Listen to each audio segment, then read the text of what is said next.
Hello guys, this is Jorge with Graystone Investment Group and homesforincome.com. That's homes at number 4, income.com, where you invest and we do the rest. And today we have an awesome guest here at our office, Tony Adamo. We're with Advisors Who Care. Yes. Tony, Thank you. glad to have you today. Thank you very much. So I'm very excited because today we're going to be talking about 401ks. I put you on the spot because I didn't tell you what we were going to talk about. That's okay. It's all right. So we're going to talk about mainly a lot of people. The main question that most people have is, do I do real estate? Right. Do I keep putting money into my 401k, Right. my annuity, whatever the case might be, so investment? Well, at Wealth Advisors Who Care, first of all, let me just give you some background on myself. Yes. I've been in this industry for 30 years, and a year and a half ago, me and my business partner, Chris Tucker, created our company called Wealth Advisors Who Care because we specialize in financial planning and asset management. Okay. So when you ask me what is our favorite or preferred investments, it's all investments. We look at everything, alternative asset classes, which would include real estate, whether that's through REITs, real estate investment trusts, or direct real estate, which is what you do. So we take a holistic view of the client situation, looking at their investments, their real estate. So not putting all, the old adage is not putting all your eggs in one basket. We're a big believer in it because when you are planning for retirement, you want to get there, but you want to get there with the amount of risk that you personally feel comfortable with. So, to manage risk, in my opinion, is the most important part of investing. You want to accomplish your goals, but you want to do it with the amount of risk that you feel comfortable with. We're a big believer in what you do, and that's through real estate, because real estate, as you know, is a hard asset. So it's a very good asset to have in to combat inflation, to include real estate. There's a lot of people that have this misconception of, I don't need a financial advisor if I'm doing real estate. If I'm only doing real estate investing, Right. Do I really need a financial advisor? And that happens also vice versa. I have people that say, I got a financial advisor, my 401k is well taken care of, I don't need real estate.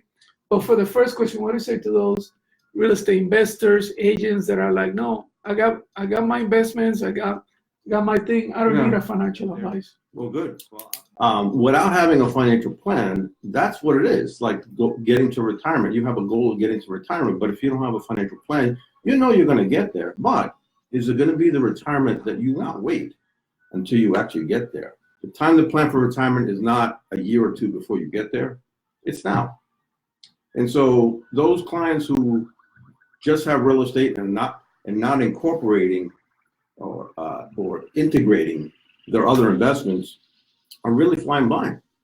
And so what we do is provide clarity to a client situation now, but more importantly, where they want to go to, and then how provide them a roadmap to get there, to include everything, not just their investments, but also their real estate. That's why, we working as a team are very powerful for a client, because they're getting the expertise of not only yourself, but mine as well, and we're working Real together. estate. Right? Okay. 401ks nowadays, are they working, Tony? Yes and no. I have a lot of people that tell me, got a 401k. My dad, for instance, he got laid off from Payless. Right. Payless. Yeah. The shoe store just closed recently. Yeah. He was there for about 25 years. He's looking at his 401k and he's like, man, I wish I would have put the money somewhere else. And I get that all the time. What is your advice when it comes to well, here's the challenge. All the money that you're putting in, you're not paying taxes on it until you actually retire. So there's definitely positive, more positives than negative. The big negative is that clients don't have the expertise to invest the money properly. Another complaint I get a lot from 401ks, and it makes sense, is because sometimes the employer pushes you towards certain type of stock. Sometimes their own company stocks. Yeah. And the problem, Payless is a perfect example. Right. You have employees that were heavily invested into the Payless stock and suffer big time. Yeah. What is your advice to those people that are heavily invested in the company they're working for? Yeah, well, there's new rules now as a result of when Enron went bankrupt. Okay. As well as during the financial crisis.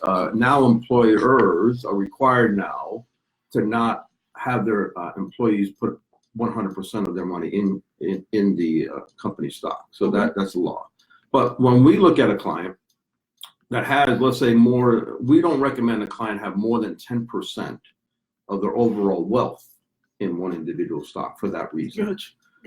Do you have the opportunity to make a lot more money? Yes, but you also have the opportunity to lose everything. Everything. Yeah. So, like I go back to what I originally said. We focus on risk management. So, if a client, like I have a client right now, he has a significant amount of money in his company stock, but he's not able to access that until he actually retires. So when he retires, I already told him we're not going to keep no more than 10% in that stock, and he understands why. So that would be my guidance to people who have a lot of money in one individual stock is to diversify that risk. And if you still believe in that company, that's fine, but keep about 10% the maximum in that stock. I think that in general, there's such a lack of education and really understanding what it takes to retire the way that you want to retire. Successfully. Some people think, well, I got Social Security, I'm going to work X amount of days, X amount of years. I have a 401k. Their perception of what's going to happen is so fictitious. Yeah. Because they're thinking the reality is something else. Yeah. The fact of the matter is that they're not investing enough. Right.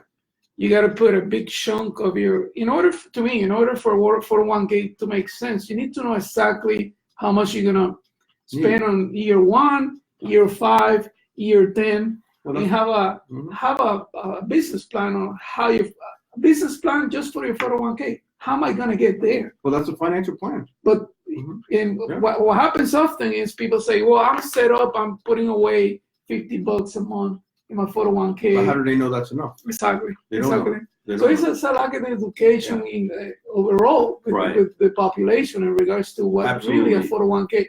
401k is the car, but if you don't put it in second gear or third gear, it's just gonna stall. And if you don't tune it up, it's gonna break down. So guys, some great advice from Tony. Make sure that you take control of your retirement. That's right. Get a financial advisor. Remember, a 401k is just a vehicle, right? You still gotta drive it. You can't just put it in autopilot and feel like you're gonna get to your destination, because you might get there, but it will take you a long time to educate you. But I think if you said to me, what would be the investment that I would have a young person put their money in? It would be what's called a target fund. So basically, if you have a targeted date of when you want to retire, let's say it's 2050 for a young person, they have a target fund called 2050 fund. Correct. That based on your targeted time frame to retire, they put together a diversified portfolio, and it automatically adjusts over time. So the risk cap goes exactly. Lower, so lower. Those things were not available when I first started in this industry, but to help clients that are not educated about investments, it's a great tool. Well, let me ask you something. There's also a lot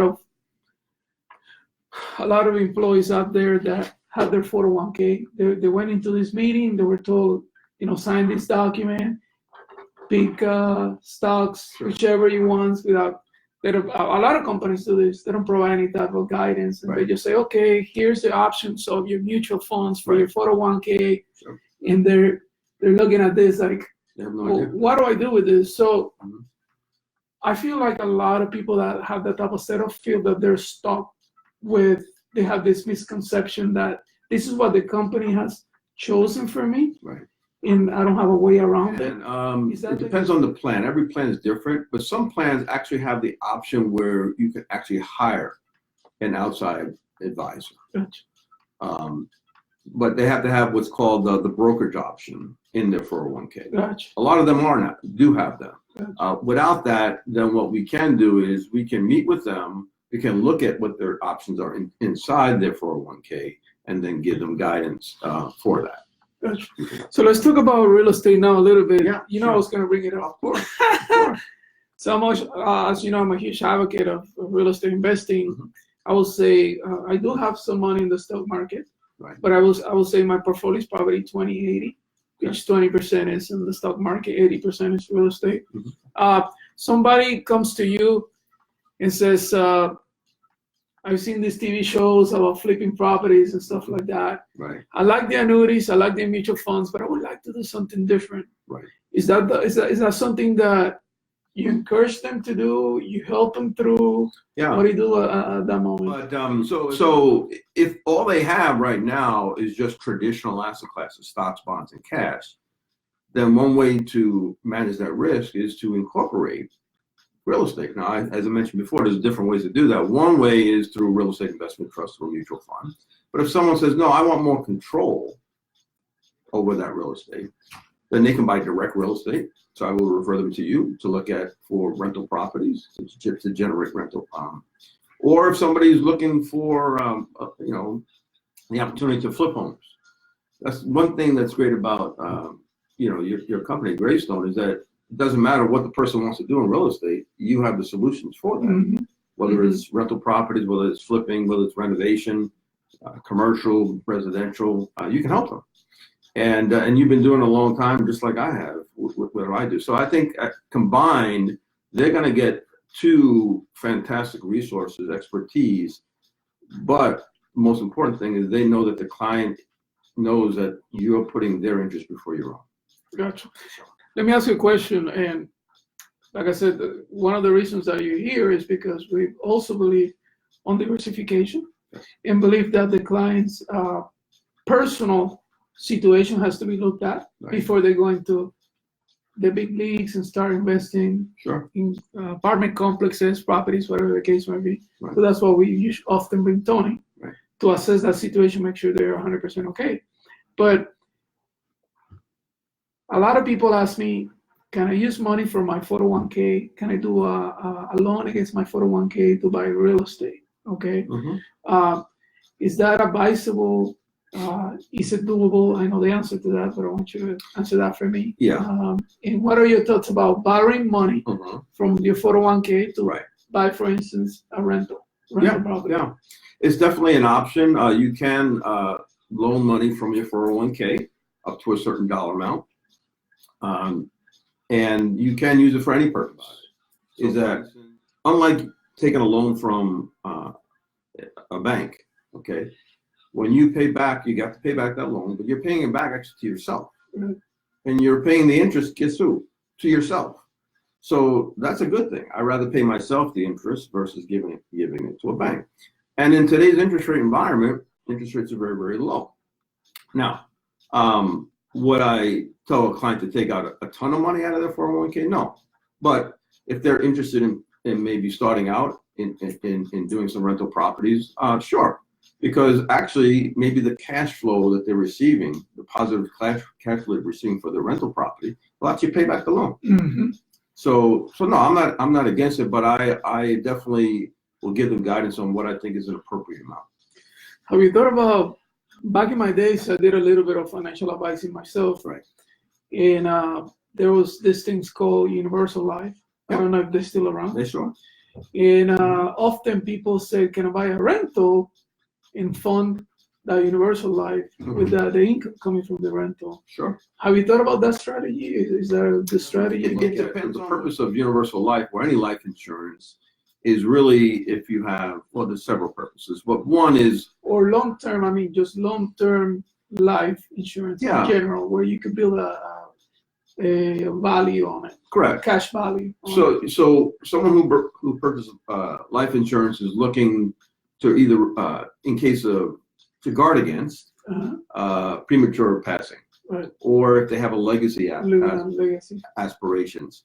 Or both. Or both. Yeah. That's correct. And so if you're married and have children, then you definitely have a responsibility to provide for your family in case you should prematurely pass. So that definitely would be an option for them. But here's the nice thing about it is not only will you provide for your family in case something happens to you, but you build up a nest egg in there, and that money transfers tax-free. I underline the word free, tax-free, to your family or to your heirs.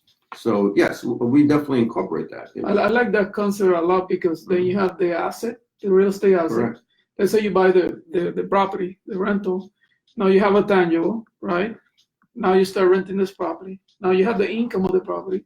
That income is put into some sort of long-term life. Sure. Which with cash value build up. what is it? Cash value build. Cash value buildup, and now you have two assets. By the way, in the meantime, the real estate keeps appreciating. It goes tax free. Now you can you could borrow. You can borrow against it tax free, but if you just take a distribution, that's what I think most people do. They do. Just borrow they take a loan. Okay, got it. That's right. And then you have the value of your life policy. Right. You have the real estate, Sure. and everything is fully funded by the asset. That is an example, a very simple, great example of the importance of incorporating your Both investments with your real estate. They cannot lose it. So ideally, you turn 55, 60, whatever, 62, whatever the case might be. You want to have an insurance policy, life insurance policy with cash built into it. You want to have maybe an annuity at that moment that has a guarantee payment through your life. Then you have Social Security coming through, and maybe some rental income as well. That's correct. So you diversify, and just like you diversify your investments, you're diversifying now your income stream. That's not hard to do, guys. With really good planning from the beginning, you can set this up, and it doesn't take you $1 million or $2 million to do this. It just takes time, patience, and and somebody to guide you to the process today. All right. So 401k or real estate? You say both. Both. Absolutely. Okay. Absolutely. So I also agree with him. Even though as much as I like real estate, I like to be diversified. There's advantages and disadvantages on both. Right. Stocks are more liquid in the sense that you do a call 3 days later, 4 days later, your money for the most part when it comes to securities. Real estate, you got to put a sign and hope that the market is That's right. It's a good market and you sell it within 60 days, 90 days. So there's some advantages of both. That's why you want to diversify. I'm going to throw a bonus question there. How does Bitcoin fits in all this? You have people asking you that. We do. Sure. I consider it speculation. Does it play a part in somebody's portfolio? Probably for a younger person. Yeah. But just like anything else, you don't put all the eggs in one basket. So if someone has an interest in it, I don't say no to it. I just say just understand the risk that's involved. It's speculation, and put an amount of money in it that if you lost it, it's not going to affect your lifestyle. Gotcha. But Gotcha. I personally am not a fan of it, but I don't necessarily believe in Bitcoin, because I'll tell you why. The government, not only the United States government, but all governments around the world are not going to allow Bitcoin to come. But I do believe in the technology of blockchain that supports Bitcoin. It's actually currently used in a lot of different industries, and specifically in the financial industry, in the banking industry. So, I'm a believer in the technology, not necessarily Bitcoin. Sounds like a plan. Guys, once again, Tony Adamo with Wealth Advisors Who Care. Thank you so much for being here. I think it's been awesome. And even if you're watching this video afterwards, you can leave your questions, and I'm sure Tony won't mind answering those questions for them. Absolutely. Once again, to summarize, we feel that it's all about diversification, and planning first, and then diversification. Correct. Don't feel like your investments are too low, or you don't have enough, or I'm scared of talking to the advisor because I only have a couple of $1,000s in my 401k. No, like Tony said, get started, seek for help. I am sure you don't care whether the person has $1,000 or $10 million. You want to just help people. Sure, absolutely. And get to their goal, and just seek for help, just like anything else.